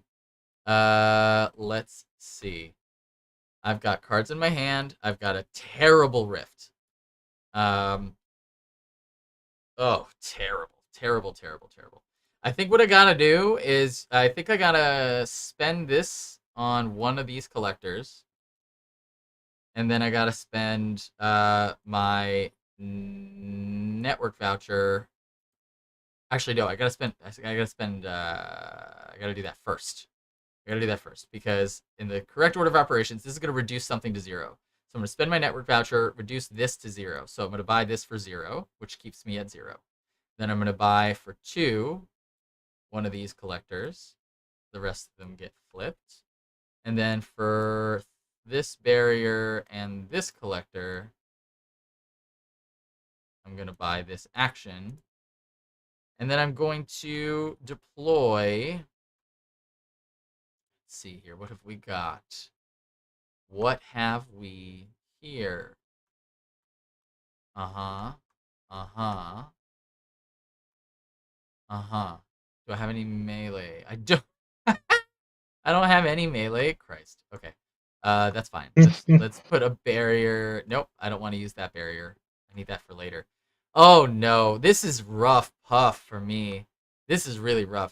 This Eon's gonna die, and unless Chris puts something here, these Eons are just blocking. This barrier and this Eon is just keeping Chris off of this lane here. So I'm really trying to figure out how I can kill this turn, and I think I can, but not without keeping it safe for next turn, which is #only pain. So I think we're gonna drop this. We're gonna drop this ranged Eon here, and we're gonna put another one right behind it. If you don't mind me saying so. And then I think that's all I'm gonna do. Actually, I think that's all I should do. This ranged is gonna hit this for 3, which I know I'm doing overkill here, but that's because I'm trying to get the ether back here instead of up here, where this one is gonna die. Right, so that deals 6. We've got these two both dealt 6, and I know this one's gonna die. So I'm gonna put the ether back here and then let this one die. This range is gonna deal 2 damage back here for a total of 4. Actually, we'll just turn that up to 4. And nothing's gonna happen here. This melee is gonna deal 3 damage here. Stop moving the dice, you dink. 6. And then this melee and this melee are both gonna deal for a total of 5. Whoops. Here, and nothing happens over here. I would like to put my ether over here from this one. This one's gonna die as well. Which one would you like your ether on? Actually, no, you want it here because this one's gonna die too. Yeah. This one dies with an ether on it. Yep, and then this one goes. This one goes. This So one close. goes. So close. That one had an ether on Oh. it, right? It should have, if it didn't. And this one's dead as well. And now I'm pretty terrified because I think Chris might be able to clock up the match now. I think Chris might be able to get far enough ahead of me that I can't quite come back with enough time. I only have 2 ether scored. If Chris can deal with this ether on the field, I'm not in a good spot. And I only have so many cards left in my deck. The catch is whether we made enough decisions or whether we bought enough Eons for once the rift empties, because 2 more ether, and the rift is going to empty. So, Chris, let's see what you got. Okay. See what the riff has. So ranged barrier, ranged collector. So something you bought to my something that I think is going to help me here is that I forgot that once you take down a collector, you do not get the ether that is on it, since it wait, do you? No, you don't, You do right? not. You do not. You do not. Awesome. So let's see. I can't draw to 5. I have no discard cards. Uh-huh. So this is what we were talking about at the beginning of the match. This is the part of the game where you made your bed, you got to sleep in it now. Right? Like the cards you have left in your hand, it might make sense for you to just try and buy as many cards as you can so that you have enough cards to survive, because otherwise you can see I have 2 more cards in my deck. I have a full hand. I could take over the board and come back. Well, what happens if I run out of cards? If you run out of cards, you're a sitting duck. If you run out of cards and you can't deploy anything else to the battlefield, the game ends when there's no more ether on the field. How would you get more ether? Once there is no more ether in the rift, the Eon interaction of an Eon erasing another Eon is the only way to get fresh ether. Wait, you'd be able to just create a field of collectors and just sit there indefinitely. No, that they would block me until we hit 15. Yeah, well, that's the thing, is there's only 2 left. Once the 2 are gone and the rift is empty, collectors are useless. They're just barriers. So if that's the case, I hate to say, like, I don't really have much other options. It feels like the only thing I can do is place this down, because I have no other cards to choose from, and anything else I feel like would just, like, earn me a defeat. Place that down, play this action card, and swap the position of these 2 cards.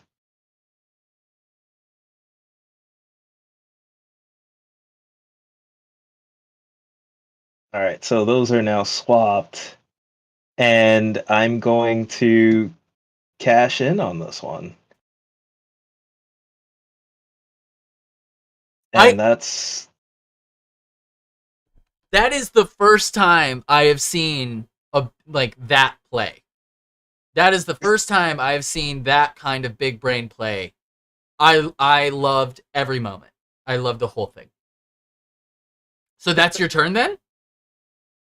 That's my turn. There's nothing else I can do. Oh boy. All right, let's see what happens now. So this ranged Eon's going to deal 3 here, but nothing happens.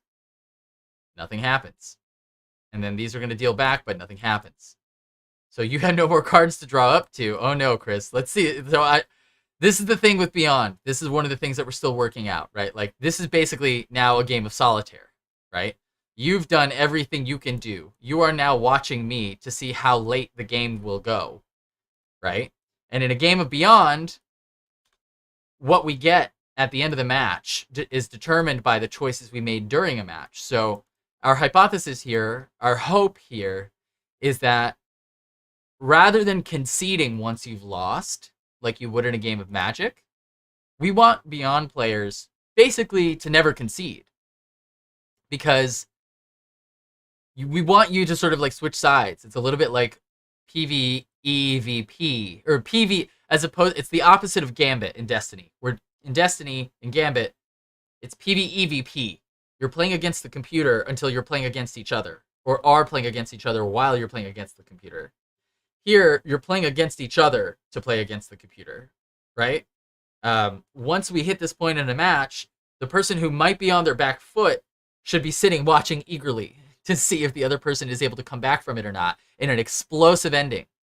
And whether they win or lose, they should be excited because they got to see explosive, fun, Jimmy Timmy type things happen on the board. And at the end of the match, the longer the match went, the more fun, explosive things happened, the more you both get. So it should incentivize everyone to stick it through to the end of the match. I have enough cards in my deck. I think I have enough cards in my hand to really do some damage here. So let's see what I can get away with. I'm going to play this Melee Eon right here. I'm going to play this Barrier Eon back here. I'm going to harvest this ranged Eon here. I'm going to put a Collector back here. Actually, no. I'm going to put a... Is there a Barrier in here? Yeah. I'm going to spend 4 on this Barrier, and then I'm going to put here, and then I'm going to put this Collector behind that. And then I'm going to spend 4 more for this ranged Eon back here. And that's that. Oh, wait, no, I can't. I already bought a 4, so that's got to stay in my hand. That's fine. Those go away. Okay, this Melee Eon's going to deal 3 damage right here. This ranged Eon's going to deal 3 damage to this Barrier. Nothing, nothing. This one's going to die. 1 ether for this one. This one's going to die. And then my Collector siphons the final token. So the rift is now empty. And now this rift fills 1 final time. Now that the rift is empty, there will be no more filling of the rift. The rest of the rift deck goes away. Gone. The end of the match has arrived. The wind down has begun. And now, since you have... Actually, you know what, Chris? This is, I think, the first actual stalemate. You have no more cards. Wait. Oh. Huh. Yeah. 5-5. I didn't think you would have gotten that extra point. I think this is the first actual stalemate that we've ever playtested in Beyond. Yeah, that's it. I passed the turn to you. You have nothing to do. You have no cards in your hand, nowhere to draw from, nothing on the field. You scored 5. You pass it back to me. I score. There's no more ether left on the field, and that's the match. Because I couldn't even continue. There's nothing else for me. I can't attack you. I can't make any more ether because there's no eons to make it from on your side. What a great game. You really tried to pull out ahead early, and I tried to match you. I tried to be like, oh, okay, well, Chris is like, I even went first, and you were still on the aggro. Very well played. What a great match. What did you think? What do you think you could have done better? Well played. Well played. I'm trying to... I don't know. I'm trying to figure out what I could have done instead. I mean, that last move was more of a... I think, like... What's that thing? Kind of like you're buying stocks and you're sure that it's going to tank if, you're like 99% sure that it's going to tank if you don't cash out now, so you cash out. Like, there are probably better ways that I could have spent that last turn, but I was sure that if I stayed in the game any longer, I would just be giving you way more advantage over me. But maybe, yeah, you have a full field of defense. Yeah. So I probably messed. Oh, you know what? I think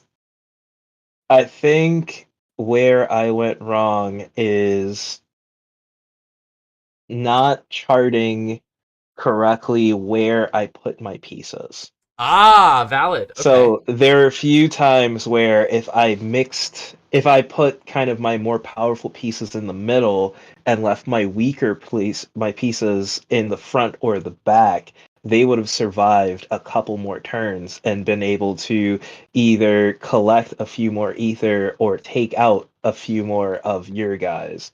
But because I kind of forgot that, like, that middle spot on either side of the cache going row wise is such prime real estate because it doesn't get targeted directly. Mm-hmm. Because I kept forgetting that, I kept on losing all my big players to the point where I think there was I had like a couple level 2 uh ranges and melees, and those just easily got swept versus the level 5 that I had and I placed in the front, or the level 4 that I had and I placed in the back, which just kept on getting damaged. Mm-hmm. Mm-hmm. Yeah, there were a couple of times where the trades were not totally efficient. But look, this was an excellent match. I think we've only even been live for 2 hours, and I think we finished this match in an hour and a half, if I'm not mistaken. We started just before, not even. I think it only took an hour to do this match. So the next time we have you on, Chris, the next time we play together, we'll play with the more intermediate deck.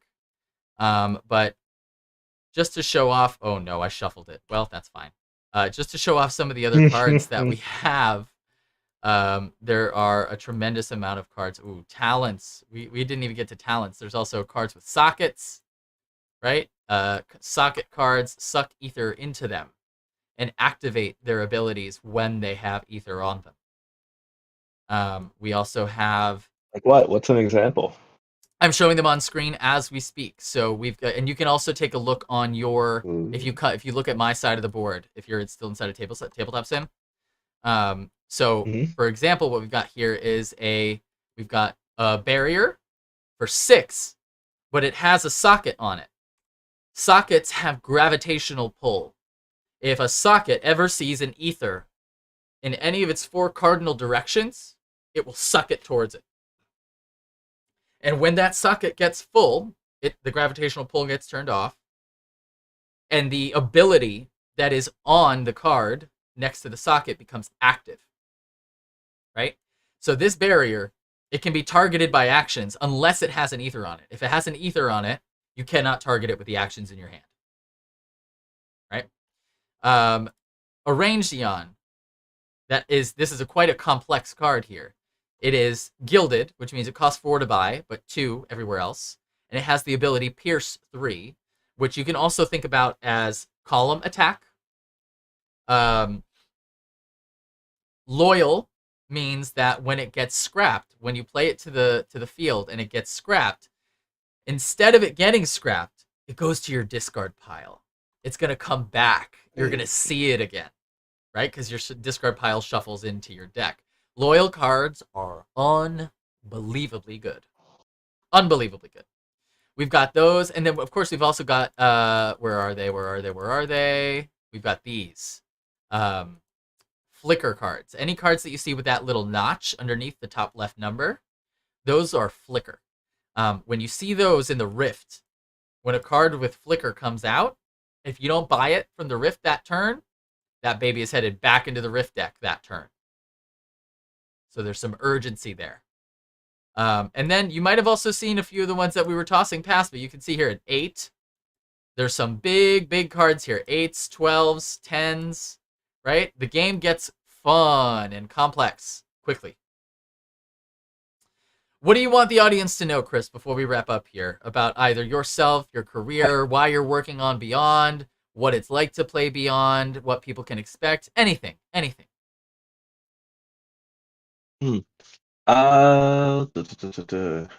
So, I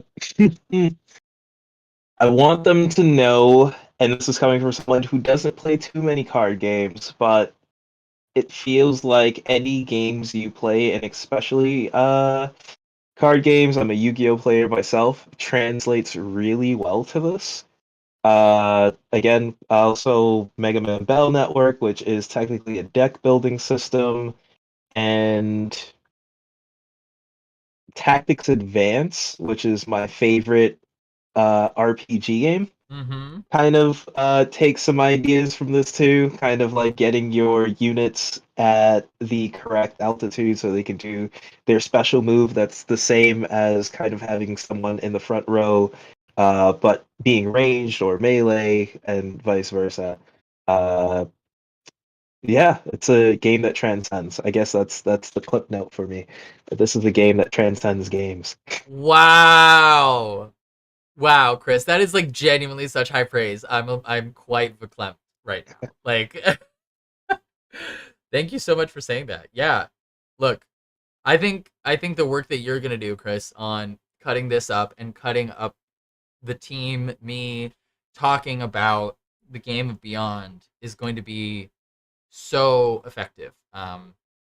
Folks, if you haven't gone to follow Chris on Instagram or Twitter yet, please do.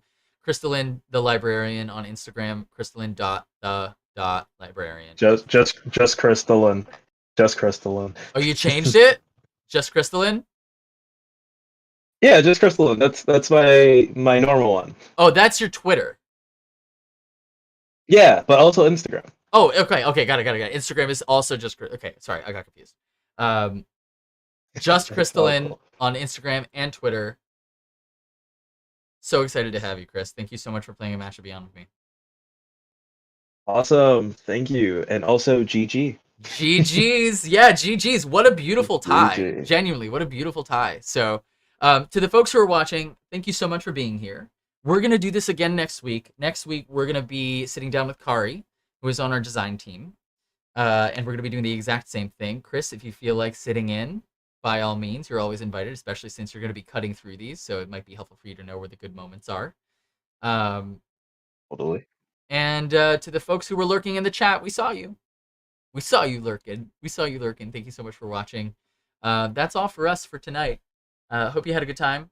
I'm going to go ahead and put us into the spin down of the stream so that we can get moving. And we'll see you again next week. Thanks so much. GG's. See you in the future. Awesome. Let's see.